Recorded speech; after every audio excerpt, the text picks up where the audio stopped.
Since starting this channel, I often get asked about missions and how to get started. I think figuring out God's leading in our life is a lot like putting a puzzle together. We have the end goal of obedience in mind, but how that fits together with the other pieces of our life can be somewhat challenging to figure out at times. Luckily, we don't have to do that alone. I've invited some of my missionary friends to share their story with you. What will they be doing? How do they raise their support? What advice would they give you? All the important questions, like this one.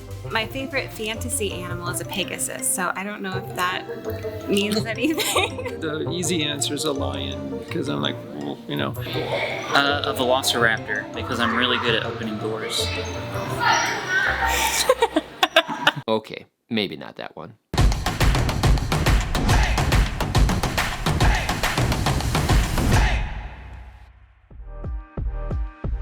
So, you want to be a missionary, but now what? Hopefully, by the end of this episode, you'll be better equipped to begin this process. But before we get too far ahead of ourselves, let us consider our readiness for this calling. What do these missionaries think indicates that we may not be ready yet?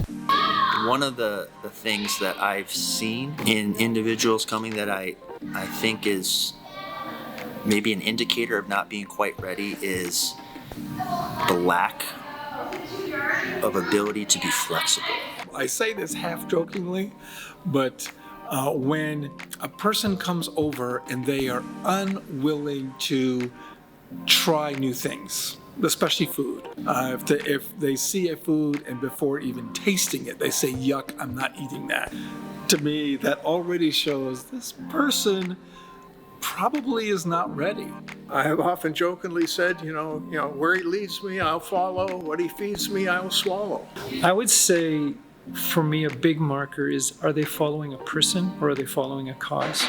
It's easy to get passionate about a cause or an issue or whatever, but if that is your thing, that is going to break down at some point. We need to be following Jesus.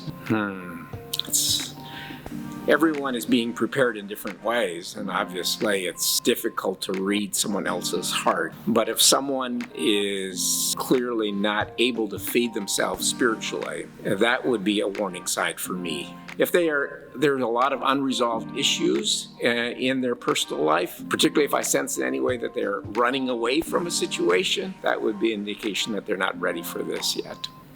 Okay, now that we got that out of the way, you may be wondering, what does missions look like? Have you considered your giftings? Here are some ways that these guys have served.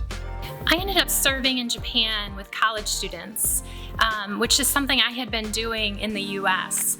So I knew what my strengths and weaknesses already were by the time I was thinking about missions. When I got to the field, my responsibility was teaching at Alaska Bible College. My spiritual gifting, I think, I identified while I was working at this local church. The church confirmed teaching as one of my spiritual gifts. My primary ministry focus is ministering to high school students. And what that looks like is weekly youth groups, clubs, various camps. My first role was in a church planting role. I knew that I wanted to be involved in training and in teaching. I felt that would be most in line with the gifts that I had.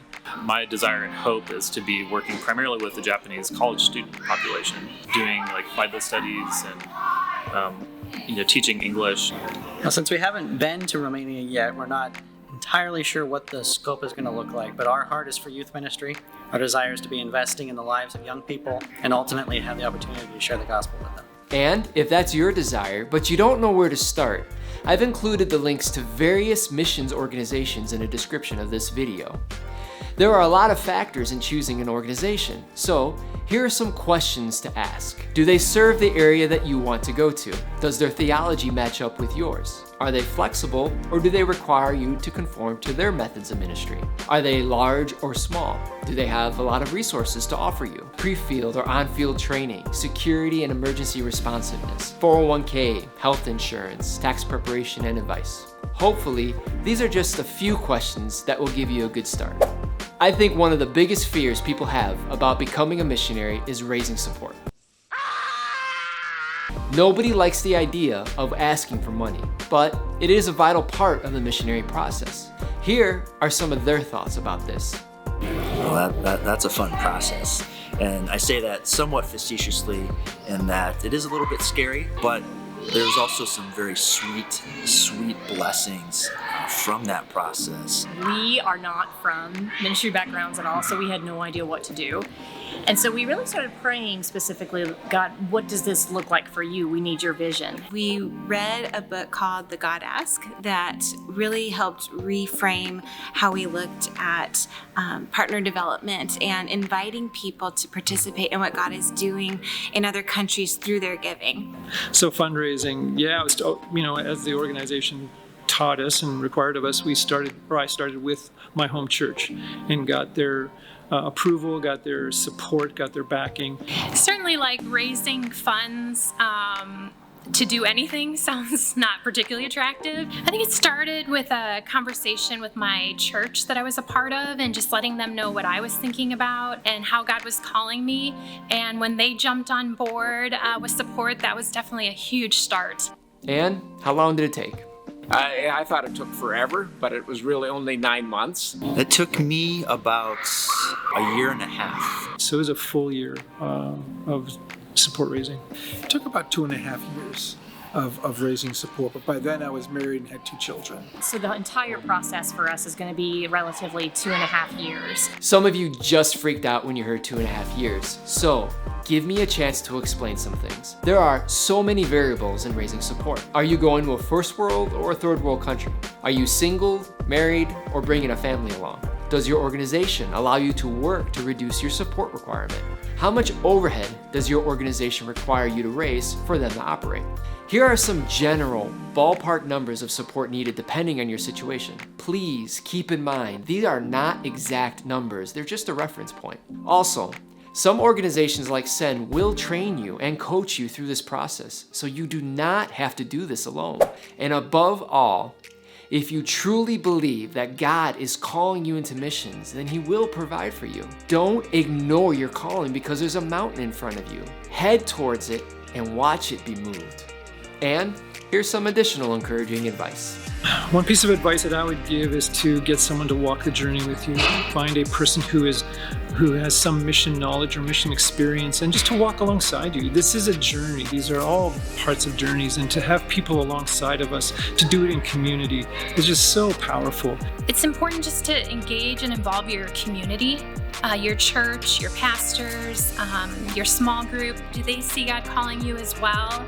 And then that becomes just quite a force behind you if God ends up calling you forward into missions. You know, if you have an interest in missions, just explore that. Don't let it just kind of sit as a feeling. I definitely would say it's not something to be afraid of. We almost didn't take the initial steps forward because we were so scared of what raising our own support would feel like and be like. And what we can definitely say is, though it is challenging, I'm not going to lie, the journey produces so much spiritual fruit and so much growth in both of us that I feel like it's incredibly worth it.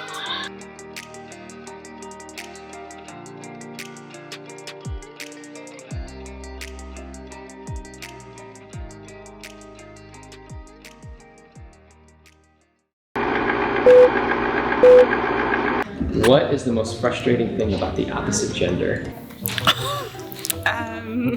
Oh man, I just got ambushed with that question, huh? I'm not getting an answer on camera with that one. Very hard to read. Totally clueless in many cases, 8 years into marriage. Same.